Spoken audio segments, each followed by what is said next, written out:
Hello, and welcome back to our podcast series on all things coaching in higher education.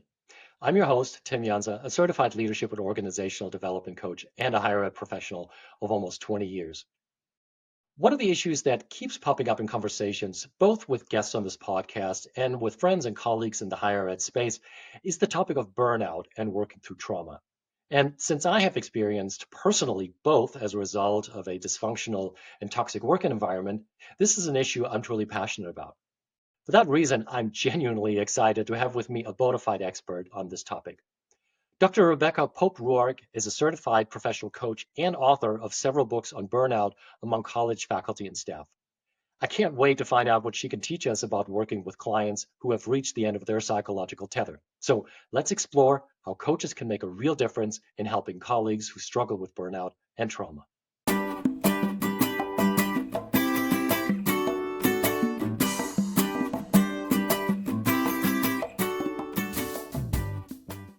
Hi, Rebecca. It's wonderful to have you on the show.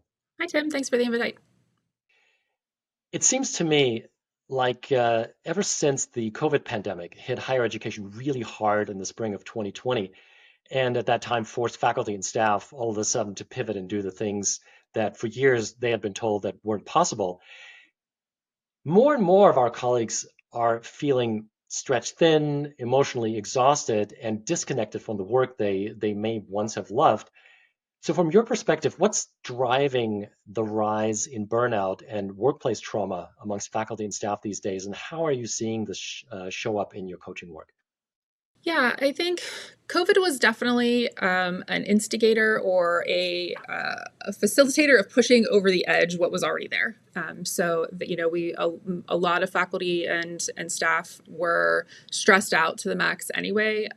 We were doing more with less constantly, right? But budgets in higher ed have been dropping for decades now and not rebounding. So there's been a lot of that deep stress and some of that institutional betrayal in the way things were handled prior to COVID, and then that just got exacerbated during COVID. So I think that people were expected to, like you said, work from home, be basically constantly online to support students to get them through what was happening. So the students were experiencing trauma. We're all experiencing a global trauma at the same time. And then faculty were getting, and staff too, were getting the secondary trauma from students as well as they were struggling through that process, through the pandemic. So, and then it never really rebounded after that, right? The stress never really went back to quote unquote normal prior to COVID, which was already high, right? We were already stressed out. But now there's additional layers, I think, of the stress. So we know that burnout is a workplace stress disorder, right? It's not a personal problem that you bring to the workplace. It's not something that's wrong with you as a human being, right? It's an inability to manage toxic levels of stress, which most typical human beings cannot manage that consistent level of stress all the time. And there's never, it almost never feels like there's a recovery period, right? You can think to spring break or you can think to the summer, but there's always something else you have to be doing as a faculty or a staff member in higher education during those time periods. So there really isn't an end of project or an end of semester deep rest or recovery time that people need. So that stress just keeps building up. That keeps building up, and then people can't handle that. Some of the typical things that happen during the day because of that just heightened stress level that becomes a constant. So how do I see it in my coaching practice? I see people who are exhausted. They're just exhausted, and you add AI onto the COVID bump. You add what's currently happening in our country to that stress, and and that's not even talking about people's stress at home, right? Caregiver stress, if you have children or you're taking care of older parents, we're not even talking about bringing that into the mix yet. So it certainly impacts how people are able to address stress. But I see a lot of people who are exhausted. I see a lot of people who are worried about their productivity. There's three things we're looking for with burnout, right? We're looking for extreme exhaustion, we're looking for cynicism or depersonalization of those you work with, and we're looking for reduced professional efficacy. And we need all three of those for a diagnosis. And I think cynicism kind of comes and goes in higher ed. I think a lot of us are just kind of cynical naturally. Um, but but when you start to really feel that question your efficacy, wonder if you're actually doing your job well, or if maybe you're not able to do certain aspects of your job well, that's a lot of what I'm seeing in coaching with faculty that I work with. There's two things that really stuck out to me. The first one is a great reminder that, of course, as faculty and staff, it's not just us and our jobs and our personal lives where we're experiencing stress, but also especially those of us who are student facing. Students' needs have definitely shifted.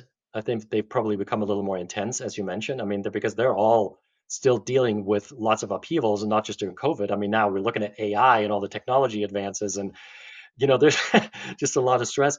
But the other one, and I wanted to ask you about that a little bit, is this: you mentioned in institutional betrayal.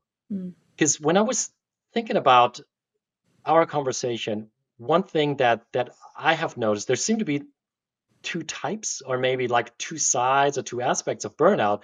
On one is, of course, excessive workloads, and then just the physical exhaustion that brings with it. Mhm. But there's also what I have experienced, and that falls really under the institutional betrayal part, is when your values and the work you do seem to be in completely misalignment Mhm. with what you are doing. I think a lot of our staff colleagues probably experience that. We were just doing work. We don't really know what for, the processes, the procedures, the policies, the bureaucracy. None of it makes sense. Would you say that this is an acute observation? And how does that potentially also um, impact the coaching dynamics when you're Mhm. working with somebody who's just physically exhausted versus Mhm. somebody who also has that value misalignment? Yeah. Yeah. And there's some of the original burnout researchers, Christina Mazlik and Michael Leiter, wrote a book a couple of years ago called The Burnout Challenge. And they talk about their research where they show that there are six, I think they call them misalignments between the worker and the workplace that lead to burnout. And workload and values misalignment are two of those particular issues. So yeah, so you're right on that observation. I think oftentimes when I see people who are exhausted, it's less physical and it's more emotional and even intellectual, right? You don't have any brain space to work with people or to collaborate or to have civil conversations. You're just really kind of down in it, or they are just emotionally exhausted, right? They're tired of dealing with other people's challenges and their own issues at the same time. And students do have their needs have shifted since COVID. We've definitely seen that. They are way more willing to share their problems with faculty members than maybe they were in the past, and a lot of faculty and staff as well. And a lot of folks aren't really sure what to do with that. They feel like they're not counselors, so they don't want to say the wrong thing, or they don't want to damage or impact a student negatively, so they're not really sure what to do. But I think the values piece, when we think about institutional betrayal or institutional trauma, right? It's that toxic work environment, or it's the stress level that you just cannot manage. There was a lot of feelings of institutional betrayal coming out of COVID with how certain return to works were handled. And that kind of lingered for a long time. And it's left some pretty deep scars, I think, for a lot of faculty and for administrators, right? They didn't make those decisions lightly. Many of them were forced into those decisions by state governments or things like that. So none of it was easy, and none of it was easy for anyone to kind of manage. But what I see a lot in coaching is, how do I figure out what my priorities are? And what if my priorities are not aligned with my institution? They're often aligned with what the institution says are values, but not what is enacted sometimes, right? You see those enacted values of yeah. So I think that's the issue. And when that comes to coaching, we want to clarify what your values are. Let's do a values exercise. Let's understand where your values are. Let's understand where the conflict is. And then we can think about, what do we do about this? You brought up what I think is really a crucial issue that at the root of what we're dealing with as coaches, and that is the line between coaching and therapy. Because it seems like when you're working with trauma and burnout, it easily goes or crosses the line into therapy. Mhm. And I'm just wondering, Rebecca, how do you draw that line? When do you know when to step back as a coach? And how do you potentially set guardrails when you're working with your client so that you're in alignment with your client and what you can and cannot do? Yeah. And I try to make it clear early on, and I will often refer clients to therapy. And I think those two things can work in concert if they're done well, and the client knows kind of what the distinctions are, right? When we think about therapy, we think about really mining the past and understanding things that have impacted you in the past and how to address that. It's also, a therapist is more qualified to deal with mental illness per se, than a coach is. And there's no shame as a coach saying this is beyond my capabilities. I don't have the training to support you in this way. And I think it would be beneficial for you to see a therapist who are differently trained and able to help you mine the things that happened in the past that are holding you back now. Right? When we think about coaching, we're starting in the here and now and the future. So if the client is ready to do that kind of work, then we can move forward. But if it really seems like we're mired in the past in a lot of ways, that could be a clue that therapy is a better option for this person. There's a researcher out of New Zealand who has been doing burnout research recently, and he has put together what he calls like 3 levels of burnout. And this is Nick Petrie's work. And he says that there's like that first level, which is just stress. You're stressed out, and basically you just need to set some boundaries and have some self-care and decouple yourself from your work for a while. Then you get into that middle level when you're in that chronic stress place. There's no hope for rest or recovery. And then you really need to set some boundaries. You really need to start saying no to certain things. You may need to have a conversation with your supervisor because it's starting to impact your work. And then there's that third level, which is full-blown burnout. And at that level, which is where I ended up myself as a faculty member, you basically need to stop or you're going to do more damage to yourself mentally and physically. So you need to stop therapy, potentially working with a coach. You need to examine your life and decide what you want in your life and what you don't want in your life anymore. And that for some people means changing jobs, changing roles, moving, getting out of the environment where that trauma happened.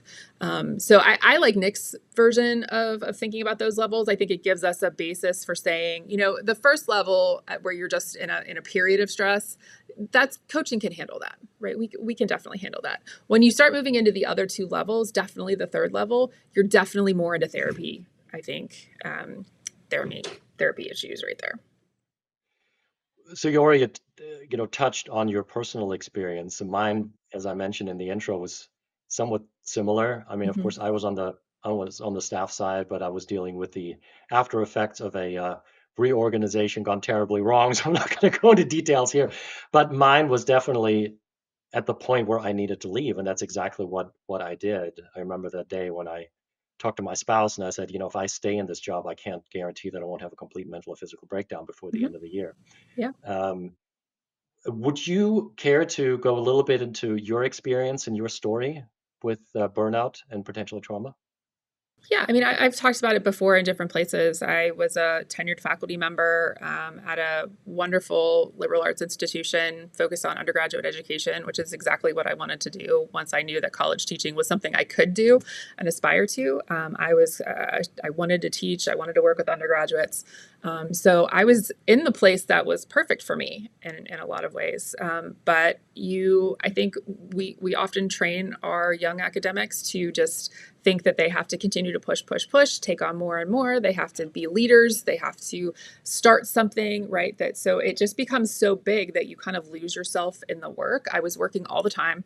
I was working when I went home. I was working on the weekends. I was constantly pushing, trying to get things out, trying to do research while I was also teaching with a heavy teaching load. I was also starting to lead some initiatives on my campus, had a particular experience with a couple groups of students that led to some trauma, I think, in terms of, I won't go into what happened, but led to some trauma for me personally. And that ultimately kind of kicked off the burnout, I think. I think I was headed in that direction. I think I had pushed myself too hard for too long. I was kind of sick all the time, and I was miserable, and I was cynical, and it just really wasn't me at all. And people noticed. They didn't they didn't say anything about it until after I kind of ended up on medical leave for burnout. But people had been worried about me for a while, and just weren't saying anything. Because I mean, how do you say that, right? You're a chair or you're a senior faculty member in someone's office suite. How do you talk to someone about that? You know, we don't know how to have those kind of compassionate conversations in a lot of ways. So some of the work I do now is working with leaders on how to have a compassionate conversation with folks who are burned out, so that it's not just, I don't know what to do, right? Who do I punt to help you get the help that you need, right? So I was kind of on my own. Not that people didn't care about me, they just didn't know what to do, right? Because it's not something that people bring to the table very often, especially go-getters. I think they just keep going, and then sometimes they move and you don't really know why they've changed jobs, and they get into other roles to get away from certain things, right? So I had this kind of really negative experience, had a pretty close to a break, I think a mental break, and ultimately ended up on medical leave for a semester. Did a lot of therapy work on myself, medication because it's, burnout is also comorbid with other mental illnesses, right? We think of burnout as a syndrome, not a mental illness per se, but it is comorbid with other things. So it exacerbates things that are already problems for you. So my anxiety and my depression were through the roof, and really unmanageable, in a professional sense. So it was necessary for me to stop and do some reevaluation of what I wanted in my life, and that stress was not what I wanted in my life anymore. And I decided that I was done with teaching for a while as well. I liked working with faculty. I'd been doing some of that on the side, and was able to find a role kind of. I wasn't even intentionally really on the market. I was just seeing if I was marketable, and ended up in a role that was good for me, in faculty development. So, but I mean, I had to make some serious life changes, that affected my whole family, and we moved, and it's not the path that I expected to be on, right? But it's the path that I need to be on now. Yeah, thank you. And I really appreciate you sharing that and being so open about it. I mean, every burnout and trauma experience is very personal, Mm-hmm. but I think what's so devious about it is it creeps up on you. It's Yes. not like you just, you notice, oh, I'm getting burned out, I'm getting burned out. No, you just stressed, you might feel tired, and those behavioral changes that you mentioned are also exactly what I experienced. The cynicism. Mm-hmm. This wasn't me. I was constantly angry. I was Mm-hmm. snapping at people, which is so unlike me. And it wasn't until later, same thing. People said, "Golly, you've been acting strangely." And then of course, again, there's a trigger event. I think a lot of times that just brings it home. It's like, oh man, I'm not in a good place. So what you were just addressing really seems to be a systemic issue of burnout. Mm-hmm. And I know on the faculty side, certainly, especially those on tenure track, there's always this expectation and demand of always producing, and conference presentations and publications and teaching evaluations. There's all these metrics. I mean, on the staff side as well, and then we have institutions who very much almost like in a society that almost valorizes this idea of constant Oh busyness yeah. and never being able to have time to reflect. So within that, you can't change the system as much, even though you address this idea of compassionate conversations. Is that an idea, or is that a one approach where you might nudge the system a little bit in a direction where it's a little more forgiving and helping people avoid burnout? Yeah, and I think I'll refer to Kevin McClure's work on the Caring University. I think everyone should be reading that right now, and thinking about that, because we spent a long time not thinking about higher ed as a workplace, and we need to think about it as a workplace because it's gotten us into some trouble. So I think that,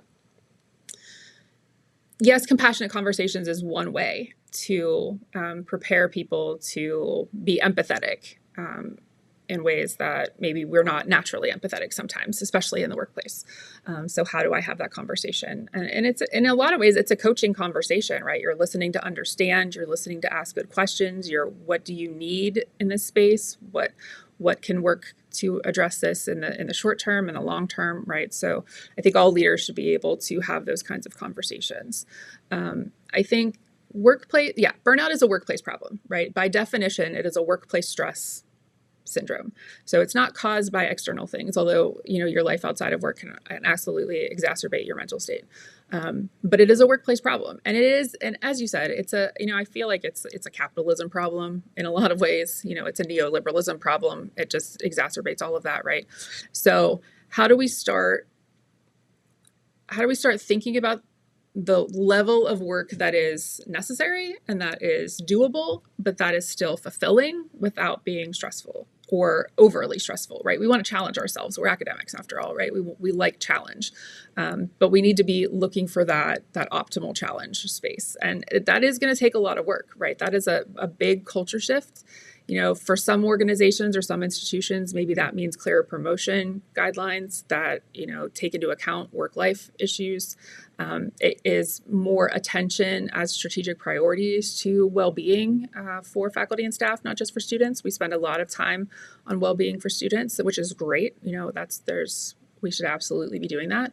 But if faculty and staff working conditions are student learning conditions, then we also need to take care of our faculty and our staff as well. It doesn't really look like monthly emails about taking care of yourself or exercising, right? I mean, that stuff just is, I understand why we do it. I don't think it hits the problem, right? Sometimes it feels disingenuous. So we need to be I think it has to be a strategic priority, I think, for institutions. At my institution, well-being is a pillar of our strategic plan, and there are efforts around that for all audiences. So that means there's funding for it, which, but part of the challenge is that you can address some of it at the institutional level, but it's a sector problem, right? It's a higher ed problem. So if one institution maybe backs off a little bit on the stress or on the promotion criteria, then there's a vacuum in a way for another institution, right? Because we're always competing for rankings. We're always, that's part of the problem. So we have to work with people to help them individually. I think and coaching is part of this, help them individually figure out what success means to them, what that looks like, how it aligns with your values, what you're willing to do and what you're not willing to do, and being able to hold yourself to that and set those boundaries. So in addition to having it be a strategic priority. So I think it's a top up and a bottom down at the same time. And it seems like there's increasing awareness amongst institutions because the turnover and the churn has been so high. And as we know, it costs a lot of money when you lose people and you have to onboard people and just the work output and everything. It takes a while for that to adjust. And also, when you rip people out of that social network that we still have in our institutions, and you have people leaving who have tremendous institutional knowledge, that creates a major vacuum. Yeah. And so just to keep your folks and work on retention. By the way, you mentioned Kevin McClure's book. I have it sitting right here, The Caring University.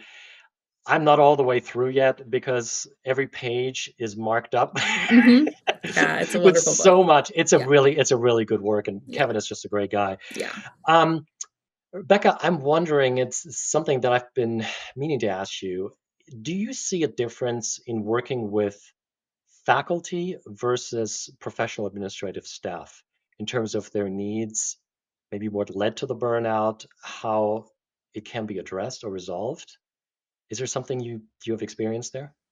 So I predominantly work with faculty in my day job and then in my private practice when I am doing that. So I don't deal with a lot of staff. I have done workshops with staff, and they experience the same stressors that we do, and sometimes more, right? Because I think you talked about turnover, right? There's been a lot of turnover and jobs not being backfilled because of budget issues, right?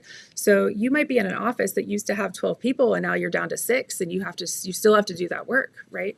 So the workload issues, I think, are similar in a lot of ways, right? It's different kinds of work, but it is still work and it's still workload that is exacerbating the issues. And I think that in some ways there was I was doing a podcast episode on my own podcast, and I was talking to a guest, and she said that higher education and higher education, an institution should be the best place ever to work, right? It should be, because it's based on learning, it's based on, bringing up young people.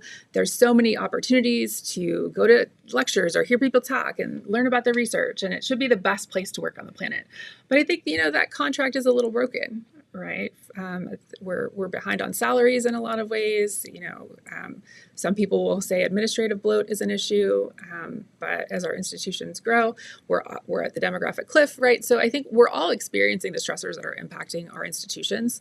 It's just what your individual context looks like that folks bring differently to coaching or a workshop. I need to ask about identity, especially on the faculty side. And again, this is a topic that's popped up in multiple other conversations, but I'd love to get your unique spin on that, because I'm just imagining when you're working with faculty who are all of the sudden experiencing some massive negative consequences of stress, of burnout, of trauma, whatever, and that must hit really deeply, because all of a sudden they must get a feeling that what they're doing, who they are as an academic, as an employee at this university, as an educator, is not working for them, or is not enough, or is just hurting them. And that of course undermines our identity as academics. Is that something you're seeing as well?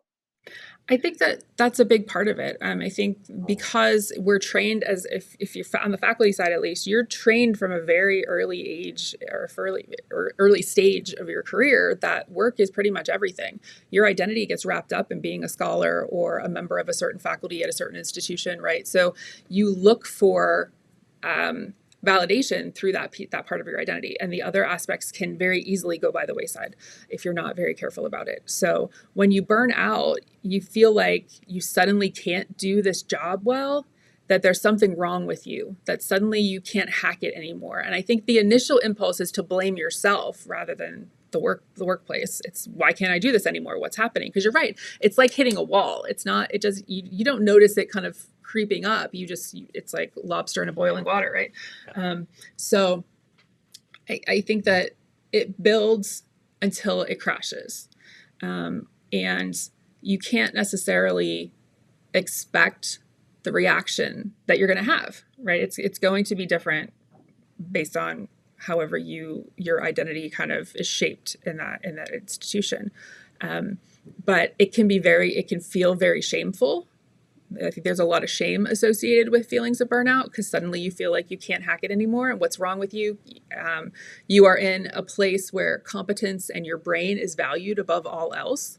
And suddenly your brain isn't working the way it used to work, and you can't focus, you can't think. It suddenly feels like there's a big furry wall between you and your thought process. So it can be really jarring. It can be really scary. It can be really shameful, and that absolutely impacts your identity. And I mentioned Nick Petrie's work earlier, and he talks about in the upper two levels of burnout, the chronic stress level and then the full-blown burnout level. He talks about actually finding ways to separate your identity from your work. And that is really hard for academics. It's really hard. And that alone probably requires therapy, maybe some coaching, depending on where you are in the stage, the burnout stages. So yeah, you're totally right. Your identity is wrapped up in that, and it's a big hit to your identity and to your sense of well-being overall. I mean, you're okay. You think you're okay Mm-hmm. until you're not, Yeah. and until that moment comes, and then of course that creates a moment of real crisis.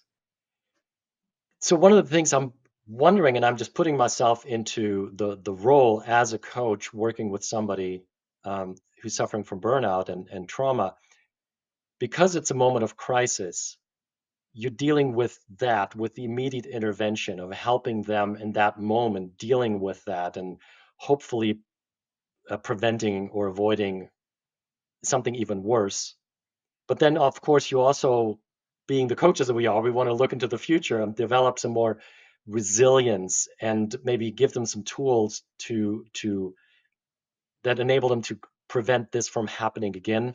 potentially within the system that they're working in. How do you balance these two? Because I mean, you can't just focus on one and without the other, or do you? Or how does that work? Yeah.